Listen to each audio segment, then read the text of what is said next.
Let's Science is brought to you by the StarQuest Production Network and is made possible by our many generous patrons. If you'd like to support the podcast, please visit sqpn.com/give. 3, 2, 1.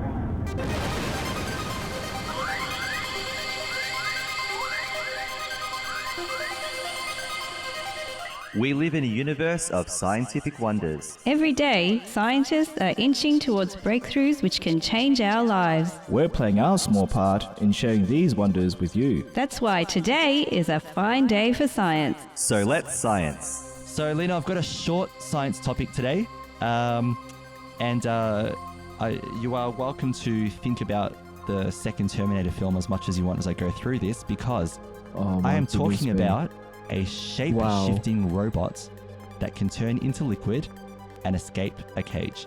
And this is from Sci News, and it was published on the 26th of January 2023. So here we go. Researchers from Shenzhen campus in Sun Yat-sen University, Carnegie Mellon University, and Chinese University of Hong Kong, and Xi'an University have created a new phase-shifting material dubbed a magnetoactive phase transitional matter. That's technobabble, which we will now call MPTM to make it easier. MPTM. All right.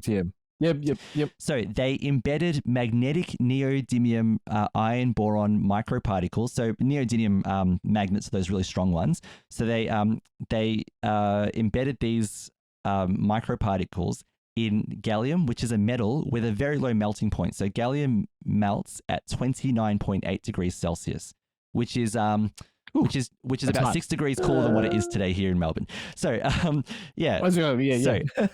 The team's material, this material they've made, this MPTM, can reversibly switch between a solid and liquid phase by heating with alternating magnetic field or through cooling. Unbelievable. Yeah. Oh my goodness All right. me. And there's a video. So in the link in the show notes, there's a short video of this looks like a little Lego man who melts and passes through a grid and then reforms himself. So be very afraid. No, actually, when we get to the practical applications, it's actually really interesting. So let's get to that. So traditional robots we know are hard-bodied. You would have seen robots of different, like your vacuum robot, your mower robot, your bipedal robot with arms and legs, limbs and so on. Whereas these soft robots have the opposite problem. They're flexible but weak at the moment. So their movements are difficult to control, said Dr. Shengfeng Pan, a researcher at the Chinese University of Hong Kong. So he said, though, giving robots the ability to switch between liquid and solid states endows them with more functionality. The magnetic particles have two roles, one of the researchers said. One is that they can make the material responsive to an alternating magnetic field. So you can, through induction, heat up the material and cause the phase change. So you know how we have like our gas stove, but then you have an induction stove which uses magnets to heat things. And I love those stoves. So not induction stoves are right. so So cool. this is it. This is induction, right? So not the heating element stove, but the actual induction that uses magnets, right? Yeah, magnetic fields. Oh, yeah. okay. Yeah. The magnetic particles also give the robots mobility and the ability to move in response to that magnetic field. So, yeah.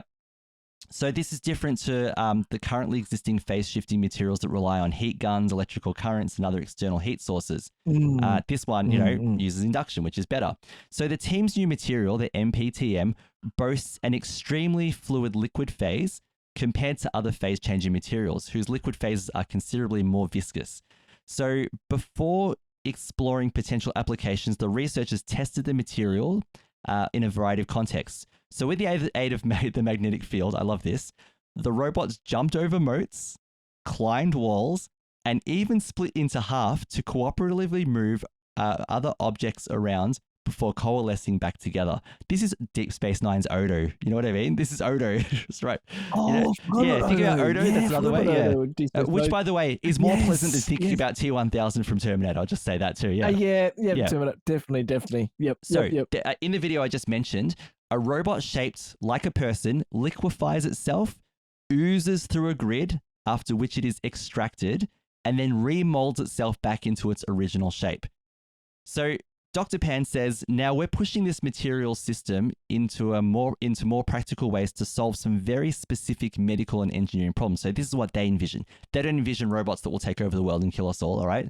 So what they're envisioning is actually something that's good for humanity. So what they say is that, so on the biomedical side, for example, they've used the robots to remove a foreign object from a model's stomach to deliver drugs on demand into the same stomach. So instead of, say, for example, invasive surgery, what if, and this is a little bit freaky, but what if this robot could go into your body, remove the whatever it might be, an obstruction or a cyst or a something else, a growth that's that's causing medical issues. What if it could go into your body and remove that? Or what if it could deliver drugs directly to the site where they need to be delivered to be effective? So that's one use there. Oh, wow. Yeah. Yeah. So they also demonstrated how the material could work as a smart soldering robots for wireless circuit assembly and repair. So it would. I can see that happening too. It could ooze into hard to reach circuits and act both as a solder and a conductor at the same time. That's kind of smart. So what they say is this could actually become a universal mechanical screw for assembling parts in hard to reach spaces. It could, for example, go into the space and then melt into the threaded screw socket and then solidify. So no actual screwing is required. Yeah, Whoa. It's kind of cool. Oh, yeah. wow. Oh my goodness me. This is like we talked about self-healing concrete. This is like the next level. Last time This is next level. Yeah, this is now we've got self-shaping metal. Intelligent metal. That could be used for medicine or could be used for engineering, as we just talked about. It's absolutely amazing. So Dr. Majidi, one of the doctors, Dr. Majidi, who works on this, said future work should further explore how these robots could be used within a biomedical context. What we're showing are just one-off demonstrations, proofs of concept, but much more study will be required to delve into how this could actually be used for drug delivery and for the removing of foreign objects. And the team's work appears in a journal called Matter, and in the article that I've shared, there's a link at the very end of that article to that journal so that you can have a look at it for yourself. So there we go, Lino. What do you think about these sort of self-molding robots that can change their shapes to adapt to tasks? Oh, that's amazing, Lindsay.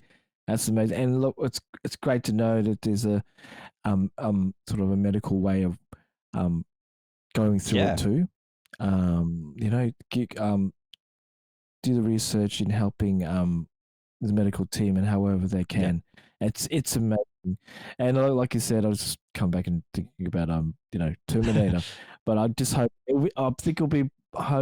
just hope and pray that goes the other way, that it helps with the medical team and helps with construction in however it is, and it looks this thing is like it's so far ahead of its own time.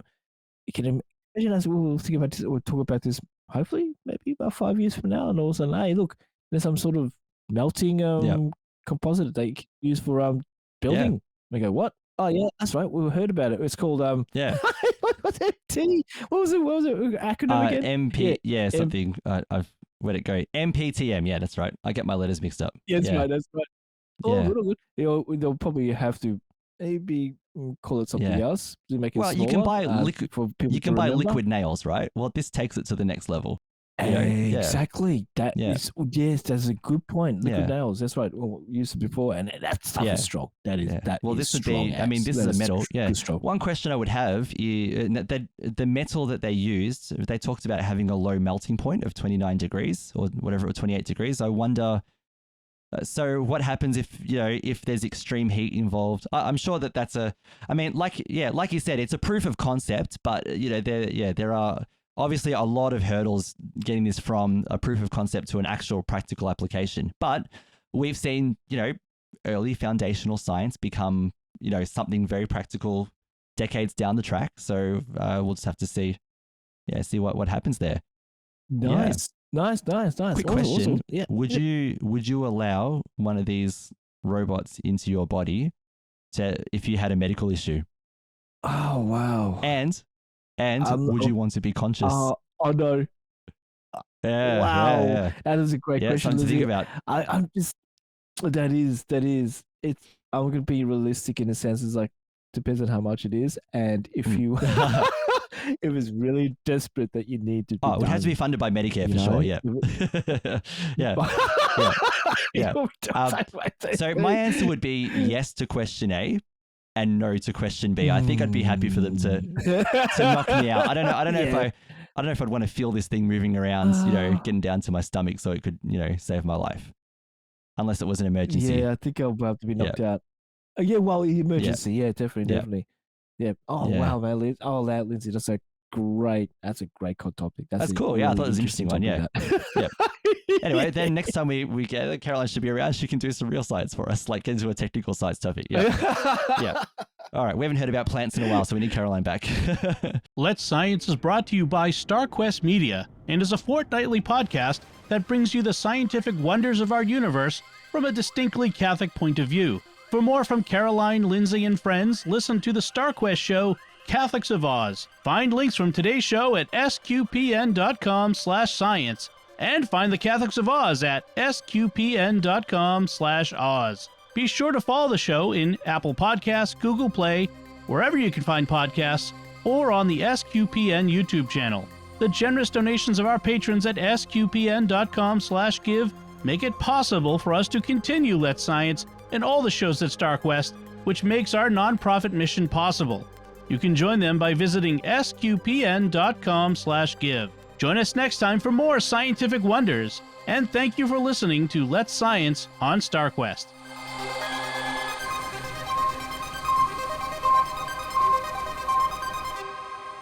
Here's another show on the StarQuest network you're sure to enjoy, The Secrets of Star Trek. Find it wherever fine podcasts are found or at sqpn.com/Star Trek.